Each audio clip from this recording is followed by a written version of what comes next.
Pokemon's history stretches as far back as 1996. That's over 23 years ago for those who have lost count.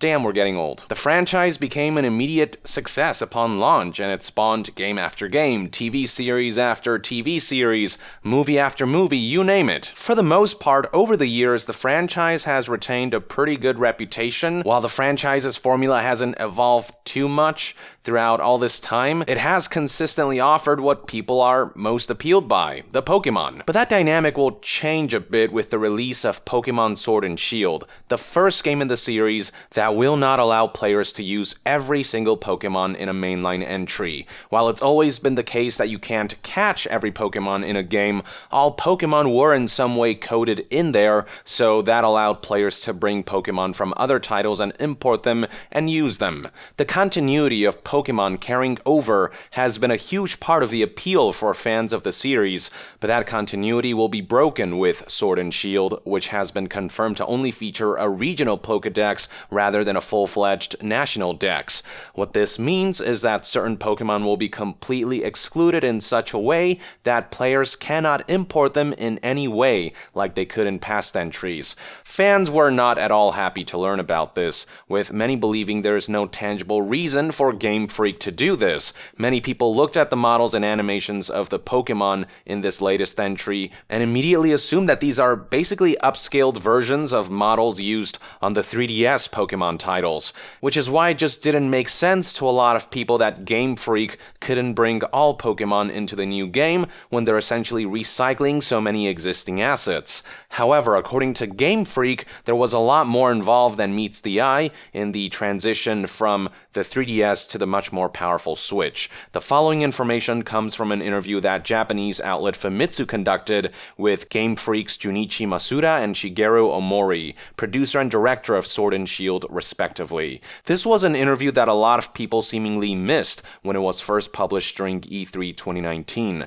but it's lately surfaced through a number of transcriptions and translations. Website Siliconera provided some highlights of the most relevant bits from the interview, which read as follows. Masuda reiterates that with the shift to the Switch, the amount of time needed to make the graphics more beautiful and the animations more lively has increased. Another aspect is the fact that the Pokemon series has reached over 1,000 Pokemon, including form changes, and as such, apart from the graphics, balancing for new Pokemon with new abilities has become very hard. This is the reason behind the decision this time, and they have judged that it will be hard for all the Pokemon to appear, even in titles going forward. This was a decision that had to be made sooner or later, according to Masuda.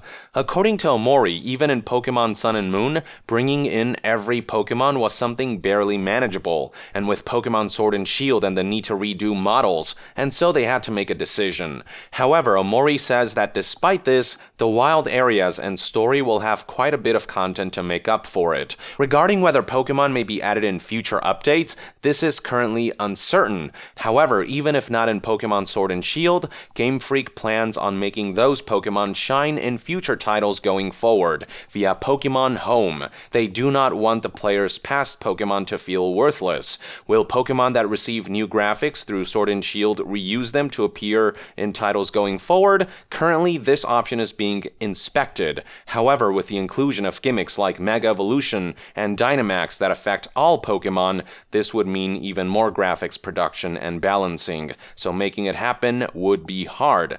Basically, it's not about adding more Pokemon as they receive graphical updates, but rather a change towards bringing in Pokemon from Pokemon Home that fit the game. The reason behind the name Pokemon Home is that it is a place to return to. Bringing Pokemon out to games going forward is like bringing it on a trip. In terms of the feelings of the Pokemon, says Masuda, it's like them saying, this region is cold, so I'll be staying at home. As for Pokemon Home, Game Freak are thinking of adding some gameplay elements to it.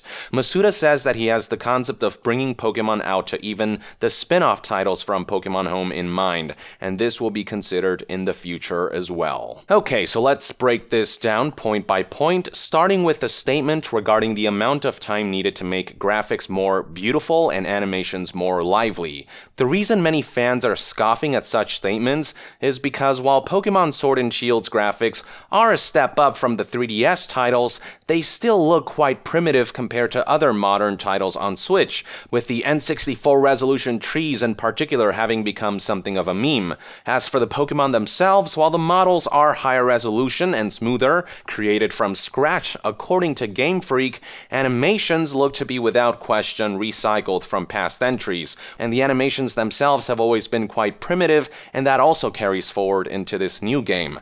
Had Pokemon Sword and Shield offered a far more impressive visual upgrade, especially in the animation department, then perhaps fans would be more lenient about the lack of a national dex in the upcoming entries, but for what is being lost, a lot of fans feel like the game doesn't really offer much in return as far as character and Pokemon models and so-called lively animations, as well as the open world and graphics in general are concerned. The exchange does not feel equivalent. This is especially upsetting when you consider the fact that animations in frickin' Pokemon Stadium and other spin-off titles look far livelier than what's being seen here in Sword and Shield, a full-fledged home console mainline entry made for far more powerful hardware. Hell, there's actually one video on YouTube showing this one guy making a much better tail whip animation than what's in Sword and Shield, and apparently it only took him like 40 minutes.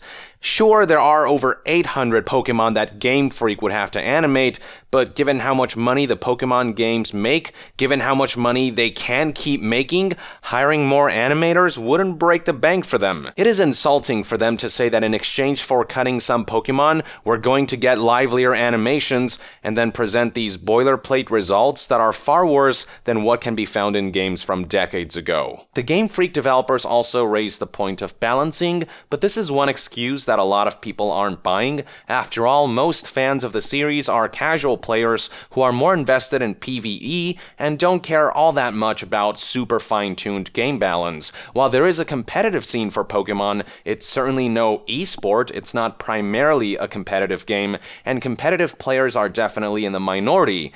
That's not to say there shouldn't be consideration for the competitive scene, but as far as balancing issues are concerned, there are better ways to mitigate that than just completely removing Pokemon from the game. If there are certain Pokemon that are too powerful, they could easily be banned from tournaments while still being in the game, or they could also be tweaked in future updates. I'm not trying to imply that achieving game balance is easy for developers, I'm just saying that excluding Pokemon outright isn't the ideal solution.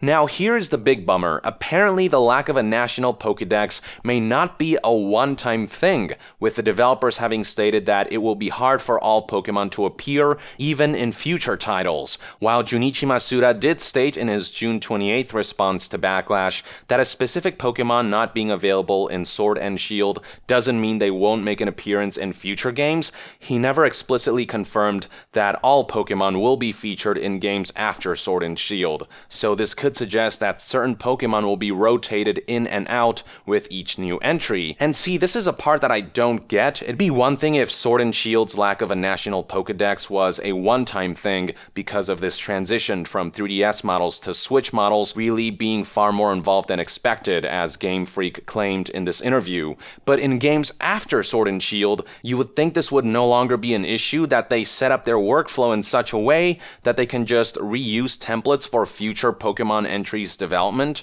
By the time they're working on the next games, you would think they would have future-proofed their assets in such a way that they can be more efficiently used from one development cycle to the next. They're claiming that time is a major issue, but after Sword and Shield, once they move on to the next game, shouldn't they have the time to finish whatever Pokemon models they couldn't finish now? Also, if time really is such an issue, then why not delay the game? If the game needs an extra year or whatever to fully flesh out and to redo all the models, why not take that time? I mean, the Pokemon series keeps churning out a new mainline entry every 1 or 2 years, but why not have a 2 to 3 year gap instead if it ultimately means a more complete product? It's not as if Pokemon can't afford to take an extra year, given how many copies these games will sell anyway, how much money they stand to make, and how much the Pokemon franchise is worth as a whole. Now, maybe the developers have a strict schedule to adhere to, as per publisher mandate, in which case the next best solution would be to implement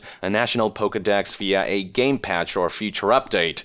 but when asked about that, all Game Freak had to say is that this is uncertain, which I also don't quite understand. Why not have a secondary team creating the models and animations and working out balancing for the Pokemon that they couldn't make available at launch? Why not have people take care of that after the game launches while the core team moves on to the next core project? See, that's the thing that gets me about all this. I understand that there are difficulties in adding over 800 distinct creatures into a game during a transition period to significantly higher graphical fidelity from 3DS to Switch, but they're not even committing to potential solutions like longer development cycles to mitigate this, or post-launch updates, or future-proofing assets. Instead, Game Freak's solution is Pokemon Home, a cloud-based service that allows players to pay for the ability to store Pokemon and bring them along to different games.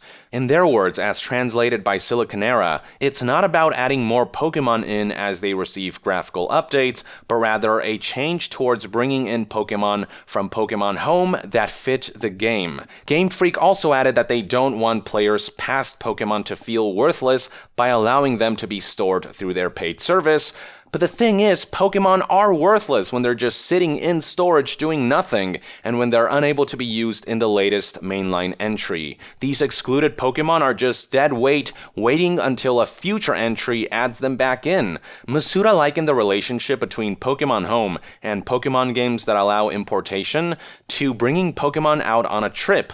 But the players don't get to decide what trips to bring some Pokemon to. The developers do that based on what Pokemon they decide to exclude in any given entry, so it's hardly an accurate equivalence. And this whole notion of, oh, it's like a Pokemon saying, it's too cold here, I'm gonna stay home, come on, that's utter nonsense. Now, another factor that's affected Game Freak's ability to feature all Pokemon is the implementation of gimmicks like Mega Evolution and Dynamax. As far as the former goes, it's been confirmed that Mega Evolutions won't be in Sword and Shield, so I'm not sure why that's being brought up. As for Dynamax, a Reddit user who's been on the lookout for information on this whole issue brought up the point that Game Freak may very well have to produce extra models on Dynamax Pokemon, because simply taking an existing model and then blowing them up 10 times the size wouldn't yield ideal results. Apparently, they have to make separate models for the much bigger Pokemon versions. Not sure how much truth there is to that, I'm not a game developer, but even assuming that's true,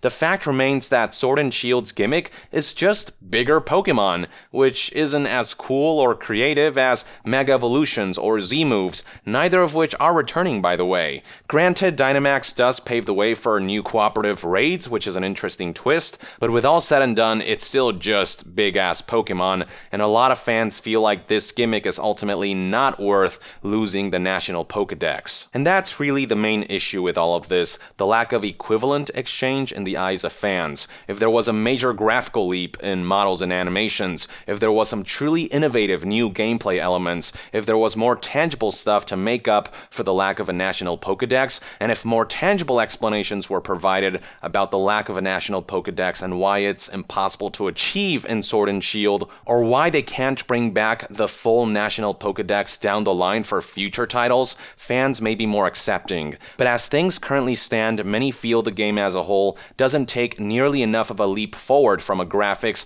and gameplay perspective to justify compromising the gotta catch them all pillar that's at the heart of the series. There are also fans that are still questioning whether Game Freak's claims that Sword and Shield's models were made from scratch rather than upscaled from 3DS models can truly be believed, though given my personal lack of knowledge on that front, it's not my place to say one way or the other, though I suppose once the game comes out, I'm sure data miners will be able to look into it and give out a thorough analysis on that front. And the fact that a lack of a full National Pokédex isn't a one-time thing, but rather something that may persist through all Pokemon titles in the future makes this whole situation all the more disheartening for fans. Not to mention, there is still no word on which Pokemon and exactly how many of them are planned to be excluded from Sword and Shield. Are we talking dozens or hundreds, and how many of them will be fan favorites? Which ones are they? I guess only time will tell. But no matter which Pokemon they remove, somebody's bound to love that Pokemon, and somebody's bound to be disappointed. Now, for my part, again, as a casual fan, I'm not super pissed about some Pokemon being excluded because I'm personally not a gotta catch them all kind of player, but I also do get where fans who have stuck with the series from the beginning are coming from, and I certainly don't believe Game Freak has provided enough justification to compensate for the lack of a national dex, and I do hope Nintendo and Game Freak will consider steps to ensure future titles at least can ship with the full collection of Pokemon. The continuity of a full collection is, after all, what's made fans so forgiving about the series' generally formulaic releases and the way they technologically lag behind. Let's face it, visual and quality of life editions aside, all Pokemon games are at their core fundamentally the same each generation, but the addition of new Pokemon and the ability to carry old ones over into a new region obscures the formulaic nature and the more technically primitive elements of the series. So as soon as you compromise the collecting the Pokemon aspect, that's when the series' flaws in all these other areas become more readily apparent in the eyes of longtime fans. But as far as casual players go, I get the sense that this will not be earth-shattering stuff. I get the sense that many casual players will still be happy to check out this latest entry, that parents will still buy their kids Sword and Shield, and that the game will still go on to sell gangbusters. It's freaking Pokemon, and this new one is one of the biggest leaps we have seen from one Pokemon title to the next, even if fans don't think enough of a leap was taken, and it's the first non-spin-off mainline Pokemon entry to come to a home console, albeit one that also happens to be portable. And that alone, I think, is bound to have a major appeal, especially given that Switch is selling so well and there's such a big user base and such a demand for the console. Still, despite all this, I think it is important for game companies to consider the qualms of their most loyal fans to maintain a strong community, and addressing concerns and listening to feedback on key issues like the removal of a series staple like the National Pokédex would go a long way. These are one man's thoughts and opinions on the situation anyway. I'd love to hear what your take is on Game Freak's latest statements regarding Pokemon Sword and Shield's lack of a national dex in the comments below. With that, I would like to end this news update and discussion video. Thank you for tuning in. To be further updated on all things gaming news, reviews, and discussions, stay tuned right here on Young Yeah. I'll see you guys next time. Young out.